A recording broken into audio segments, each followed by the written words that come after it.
warahmatullahi wabarakatuh. Yang terhormat kepada Bapak Frandi Argadinata MH selaku dosen pengampu dalam mata kuliah Sistem Politik di Dunia Islam. Kemudian tak lupa juga kepada teman-teman Hukum Tata Negara 5B yang kami cintai. Sebelum memulai presentasi kali ini, izinkan saya selaku moderator untuk memperkenalkan anggota dari kelompok kami.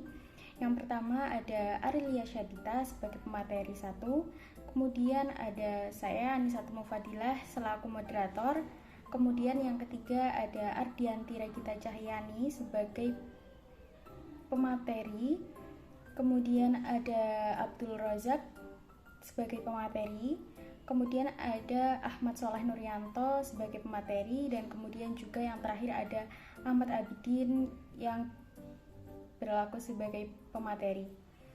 Baiklah, langsung saja kita simak pemaparan materi dari kelompok kami. Kami akan menyampaikan materi tentang politik dalam Islam. Langsung saja kita simak materi yang pertama yang akan disampaikan oleh Arilia Syadita tentang pengertian politik. Pengertian politik. Politik berasal dari bahasa Belanda, politek, dan bahasa Inggris, politik, yang masing-masing bersumber dari bahasa Yunani. Politika yang berhubungan dengan negara, dengan akar katanya. Polites warga negara dan polis negara kota. Secara etimologi, kata politik masih berhubungan dengan polisi, kebijakan. Kata politis berarti hal-hal yang berhubungan dengan politik. Kata politisi berarti orang-orang yang menekuni hal politik. Politik berasal dari bahasa Yunani yaitu polis yang berarti kota atau negara kota. Turunan dari kata tersebut yaitu polites berarti warga negara, politikos berarti kewarganegaraan, politek tekne berarti kemahiran politik, politike episteme berarti ilmu politik. Kata ini berpengaruh ke wilayah Romawi sehingga bangsa Romawi memiliki istilah ars politica yang berarti kemahiran tentang masalah-masalah kenegaraan. Politik pun dikenal dalam bahasa Arab dengan kata siasa yang berarti mengurus kepentingan seseorang. Itu dia sedikit pemaparan materi tentang pengertian politik yang disampaikan oleh teman kami Arilia Syadita. Kemudian penyampaian selanjutnya akan disampaikan oleh Ahmad Soleh Nuryanto. Assalamualaikum warahmatullahi wabarakatuh. Perkenalkan, nama saya Ahmad Soleh Nuryanto. Di sini saya akan menjelaskan mengenai pengertian politik yang sebelumnya telah disampaikan oleh saudari Arilia Syadita. Berikut pemikiran mengenai politik pada khususnya di dunia barat banyak dipengaruhi oleh filsuf Yunani kuno. Salah satunya seperti Plato dan Aristoteles yang menganggap politik sebagai suatu usaha untuk mencapai masyarakat politik yang terbaik. Di dalam pengembangannya, para ilmuwan politik menafsirkan politik secara berbeda-beda, sehingga dalam perkembangannya para ilmuwan politik ini menafsirkan politik secara berbeda-beda sehingga varian definisinya memperkaya pemikiran tentang politik. Seperti Gabriel Almond mendefinisikan politik sebagai suatu kegiatan yang berhubungan dengan kendali pembuat keputusan publik dalam masyarakat tertentu di suatu wilayah tertentu, di mana kendali ini kosong lewat instrumen yang sifatnya otoritatif dan koersif. Definisi politik menurut Almond juga tidak lepas dari interaksi dalam masyarakat politik untuk menyepakati siapa yang diberi kewenangan untuk berkuasa dalam pembuatan keputusan publik. Definisi politik juga diberikan oleh ilmuwan politik lainnya, yakni Andrew Hayward. Menurut Andrew, politik adalah kegiatan suatu bangsa yang bertujuan untuk membuat, mempertahankan, dan mengamandemenkan peraturan-peraturan umum yang mengatur kehidupannya yang berarti tidak dapat terlepas dari gejala konflik dan kerjasama. Selanjutnya dari para ilmuwan politik yakni Gabriel mengatakan bahwa sistem politik menjalankan fungsinya menyatukan dan menyesuaikan baik dalam masyarakat itu sendiri maupun kepada masyarakat yang lain dengan jalan perbuatan dan ancaman untuk dilaksanakan walaupun agak bersifat memaksa. Nah, sistem politik berkaitan erat dengan sistem pemerintahan dan sistem kekuasaan yang mengatur hubungan-hubungan individu dan kelompok satu yang lain, kelompok yang satu sama dengan yang lain, antara negara yang satu dengan negara yang lain. Berikut yang dapat saya jelaskan apabila Oke, penyampaian materi tentang pengertian politik telah selesai disampaikan oleh kedua teman kami. Kemudian kami akan lanjut ke pemaparan materi yang kedua, yaitu tentang politik dalam sebuah sistem pemerintahan. Pada materi kali ini akan disampaikan oleh teman kami Ahmad Abidin. Assalamualaikum warahmatullahi wabarakatuh. Saya Ahmad Abidin akan membacakan materi yang kedua terkait dengan politik dalam sebuah sistem pemerintahan. Politik dalam sebuah sistem pemerintahan merupakan sebuah alat untuk mencapai suatu kekuasaan. Dalam suatu sistem pemerintahan pastinya tak terlepas dari namanya suatu politik. Karena dalam pemerintahan memiliki suatu otoritas memerintah dari sebuah unit politik serta adanya kekuasaan yang memerintah suatu masyarakat politik. Apabila dilihat dari sejarah politik dalam Islam sendiri, di dalam pembahasannya tentunya harus merujuk pada teks-teks Al-Quran, karena di dalamnya terdapat sejumlah unsur-unsur politik berupa keadilan, musyawarah, toleransi, hak-hak dan kewajiban, amar ma'ruf nahi mungkar, kejujuran serta penegakan hukum. Selain itu, praktik politik Rasulullah SAW juga dapat menjadi sunnah dalam penyelenggaraan pemerintahan Islam. Dua sumber normatif ini menjadi dokumen yang menyajikan bagaimana Nabi dan Khulafaur Rasyidin melakukan politik pemerintahan di dalam sejarah Islam. Ada beberapa tujuan adanya suatu politik di dalam sebuah negara, antara lain yang pertama adalah politik sebagai bentuk kerjasama. Dalam sebuah negara tidak terlepas dari pergesekan-pergesekan yang timbul karena berbagai macam kepentingan yang belum terakomodir sepenuhnya oleh pemerintah. Namun di sisi lain, pergeseran yang timbul ini memungkinkan adanya kerjasama antar kelompok untuk menciptakan suatu kehidupan bernegara yang diinginkan sesuai dengan tujuan dan cita-cita dari bangsa tersebut. Yang kedua, ada politik merupakan cara untuk mencapai kekuasaan. Untuk memperoleh sebuah kekuasaan di suatu negara, berbagai macam cara dilakukan, baik itu dengan cara mempertahankan kekuasaan yang sudah dimiliki maupun dengan cara merebut kekuasaan. Yang ketiga, ada politik dibuat untuk hubungan publik antara masyarakat dan pemerintah. Menurut Aristoteles, manusia merupakan aktor dalam politik, artinya manusia secara kodrati menjalankan kehidupan sosialnya melalui tatanan politik serta berlaku dalam sebuah negara dengan mendirikan lembaga-lembaga yang dianggap mampu menangani kewenangan yang diberikan untuk melayani masyarakat. Dan yang keempat, politik merupakan bentuk dari pemerintah. Politik adalah bentuk otoritas pemerintahan dalam mengatur masyarakat dalam kehidupan bernegara melalui pembuatan kebijakan publik yang mengikat seluruh warganya. Sistem politik dalam Islam. Dalam perspektif Islam, politik dapat diposisikan sebagai instrumen dakwah. Karena itu, kekuasaan diberikan oleh rakyat pada hakikatnya adalah sebuah amanah ataupun tanggung jawab.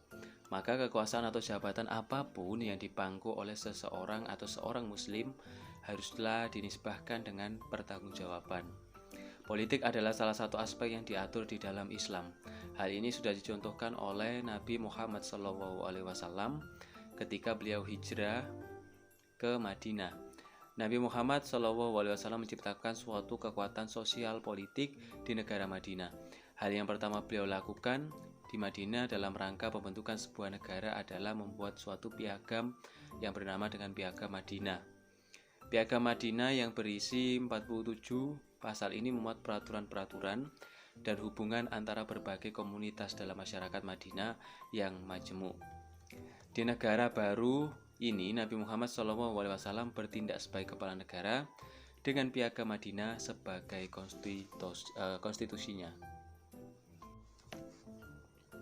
Pakar ilmu politik Islam beranggapan bahwa Piagam Madinah adalah suatu konstitusi atau undang-undang dasar bagi negara Islam yang pertama dan yang didirikan oleh Nabi Muhammad SAW. Di dalam Islam, kekuasaan politik mengait dengan al-huk.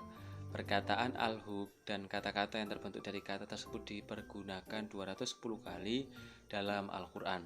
Dalam bahasa Indonesia, perkataan al-huk yang telah dialih bahasakan menjadi hukum intinya adalah peraturan, undang-undang, patokan atau kaidah, dan keputusan atau vonis. Politik Islam disebut juga dengan fikih siyasah, yang secara bahasa berarti mengetahui hukum-hukum Islam yang bersifat pengambilan keputusan, pembuatan kebijaksanaan, pengurusan, dan pengawasan. Fikih siyasah menurut Pulungan terbagi menjadi 4 bagian. Yang pertama ada siyasah dusturiyah. Siyasa dusturia menurut bahasa terdiri dari 2 suku kata, yaitu siyasa itu sendiri serta dusturia. Dusturia adalah undang-undang atau peraturan. Secara istilah, pengertian siyasa dusturia adalah keputusan kepala negara dalam mengambil keputusan atau undang-undang bagi kemaslahatan umat. Fikih siyasa dusturia mencakup bidang kehidupan yang sangat luas dan kompleks, mulai dari persoalan dan ruang lingkup pembahasan, persoalan imamah, hak dan kewajibannya, persoalan rakyat, status dan haknya, persoalan bayat, persoalan waliyul ahdi, persoalan perwakilan dan ahlul halli wal ahdi, persoalan wuzaroh, kementerian dan perbandingannya. Kemudian yang kedua ada siyasa maliyah. Jazuli mengatakan bahwa siyasa maliyah adalah hak dan kewajiban kepala negara untuk mengatur dan mengurus keuangan negara guna kepentingan warga negaranya serta kemaslahatan umat. Yang ketiga ada siyasa dauliyah. Dauliyah bermakna tentang daulat, kerajaan, kekuasaan, wewenang serta suatu penguasa. Sedangkan siyasa dauliyah bermakna sebagai kekuasaan kepala negara untuk mengatur negara dalam hal hubungan internasional, masalah teritorial, nasionalitas, ekstradisi tahanan, pengasingan tawanan politik, pengusiran warga negara asing. Yang keempat ada siyasa harbiyah. Harbiyah bermakna perang. Secara kamus harbiyah adalah perang, keadaan darurat atau genting, dan juga bermakna sebagai wewenang atau kekuasaan serta peraturan pemerintah dalam keadaan perang atau darurat.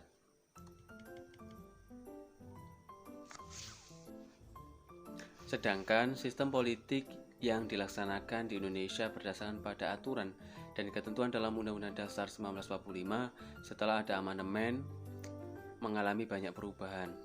Terakhir, amandemen terhadap Undang-Undang Dasar 1945 ini ada keempat dilakukan di tahun 2002. Buku ini perbandingan sebelum dan sesudah amandemen Undang-Undang Dasar 1945. Sistem politik Indonesia sebelum diamandemen. Pada masa sebelum terjadinya amandemen, kedaulatan rakyat ada di tangan MPR dan Presiden sebagai mandataris MPR yang menjalankan kedaulatan ini. Kemudian sistem pemerintahannya menggunakan sistem pemerintahan presidensial, sehingga kedudukan Presiden sebagai penyelenggara pemerintahan menjadi lebih tinggi. Konstitusi yang berlaku adalah Undang-Undang Dasar 1945 yang di dalamnya mengatur tentang penyelenggaraan negara. Kemudian sistem politik Indonesia setelah diamandemen ini bentuk negaranya adalah negara kesatuan dan republik sebagai bentuk pemerintahannya.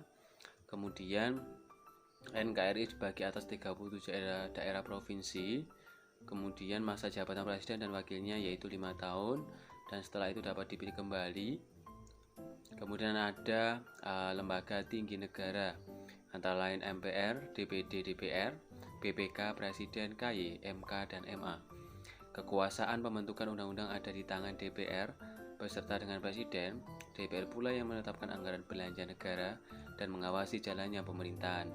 Presiden dan kabinetnya tidak dapat membubarkan DPR, tetapi dapat mengajukan usulan pemberhentian presiden kepada MPR. Mungkin itu presentasi dari pemateri. Untuk materi yang kedua, kurang lebihnya saya mohon maaf. Assalamualaikum warahmatullahi wabarakatuh. Selesai penyampaian materi dari politik dalam sebuah sistem pemerintahan oleh teman kami Ahmad Abidin. Kemudian kami akan lanjut ke penyampaian materi yang terakhir, yaitu tentang politik dalam Islam, disampaikan oleh teman kami yaitu Abdul Rozak. Silahkan disimak ya teman-teman. Baik, bismillahirrahmanirrahim. Assalamualaikum warahmatullahi wabarakatuh. Perkenalkan, nama saya Abdul Rozak, ingin menjelaskan tentang politik di dunia Islam. Bidang politik adalah salah satu bidang yang secara serius dibicarakan dalam Islam. Dan itu berarti bahwa bidang politik adalah bidang yang cukup penting, sebagaimana pentingnya bidang-bidang lain seperti kalam, fikih, pada umumnya tafsir, hadis, dan sebagainya. Dalam pandangan agama Islam, dunia politik merupakan suatu ilmu yang harus dipelajari untuk mengatur ketaatan sebuah negara, dan Islam dan agama Islam sendiri menamai ilmu tersebut dengan nama siasah, yaitu sebuah ilmu tata negara yang berarti mengatur, mengendalikan, mengurus atau membuat keputusan, mengatur kaum, pemerintahan, dan memimpin. Politik dalam Islam menjuruskan kegiatan ummah kepada usaha mendeklarasikan dan melaksanakan syariah Allah melalui sistem pemerintahan. Dalam menjalankan politik Islam memiliki 4 sumber rujukan, yaitu Al-Quran, Sunnah Nabi, kebijakan-kebijakan Khulafaur Rasyidin, dan kajian fikih Hadis. Rasulullah SAW juga mewajibkan bahwasanya sebuah negara harus terdapat sebuah politik negara.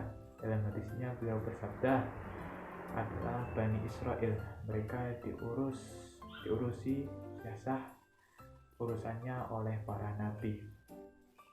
Ketika seorang nabi wafat, nabi yang lain datang menggantinya. Tidak ada nabi setelahku, namun akan ada banyak para khalifah. Hadis riwayat Bukhari dan Muslim. Jelaslah bahwasanya politik atau siasah itu bermakna dalam agama Islam yang sebagaimana mengurusi urusan masyarakat. Rasulullah SAW juga bersabda dalam hadisnya, yaitu siapa saja yang membangun di pagi hari dan dia hanya memperhatikan urusan dunianya, maka orang tersebut tidak berguna apa-apa di sisi Allah. Dan barang siapa yang tidak memperhatikan urusan kaum muslimin, maka dia tidak termasuk golongan mereka. Hadis riwayat Tabrani. Nah, bahwasanya dari sini kita lihat sebuah politik di dalam suatu negara itu sangat penting untuk jalankan. Sekian, terima kasih. Assalamualaikum warahmatullahi wabarakatuh. Materi yang terakhir yaitu tentang politik dalam Islam yang akan disampaikan oleh teman kami Ardianti Regita Cahyani. Silahkan disimak ya. Sistem politik Islam adalah sistem politik yang mengatur urusan masyarakat atau umat berdasarkan pandangan dan hukum-hukum Islam. Dari pengertian politik Islam tersebut, ditetapkan 3 asas politik Islam yang terdiri dari 1. Hakimiyah ilahi. Hakimiyah merupakan memberikan kuasa pengadilan dan kedaulatan hukum tertinggi dalam sistem politik hanyalah hak mutlak Allah. Karena Allah adalah pemelihara alam semesta yang ketentuannya harus dipatuhi oleh ciptaannya. Maka dari itu hanya Allah lah yang berhak mengadili, menghakimi, dan mengeluarkan peraturan karena dialah satu-satunya pemilik. 2. Risalah. Salah satu asas yang penting dalam berpolitik menurut agama Islam melalui landasan risalah para rasul-rasul Allah yang mewakili kekuasaan tertinggi Allah dalam bidang perundangan dalam mengatur kehidupan manusia. Dalam sistem politik agama Islam, Nabi Muhammad SAW merupakan manusia yang diperintah Allah untuk menyampaikan, menafsirkan, dan menerjemahkan segala wahyu Allah dengan ucapan dan perbuatannya. 3. Khalifah. Khalifah ini berarti perwakilan. Kedudukan manusia di atas muka bumi ini adalah sebagai wakil Allah. Oleh karena itu, dengan kekuasaan yang telah diamanahkan ini, maka manusia hendaklah melaksanakan undang-undang Allah dalam batas yang ditetapkan. Di atas landasan ini, maka manusia bukanlah penguasa atau pemilik, tetapi hanyalah khalifah atau wakil Allah yang menjadi pemilik yang sebenarnya. Terima kasih. Oke teman-teman, itulah sedikit pemaparan materi dari kelompok kami tentang politik dalam Islam. Saya selaku moderator mewakili teman-teman dari kelompok 1 mengucapkan terima kasih atas perhatian teman-teman yang sudah menyaksikan dan mempelajari materi yang telah kami sampaikan dari mulai pemaparan materi yang pertama sampai materi yang terakhir. Kami mohon maaf apabila ada kesalahan dalam mengucap kata dan lainnya. Kami dari kelompok 1 mengucapkan terima kasih sebesar-besarnya dan wassalamualaikum warahmatullahi wabarakatuh.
Thank you.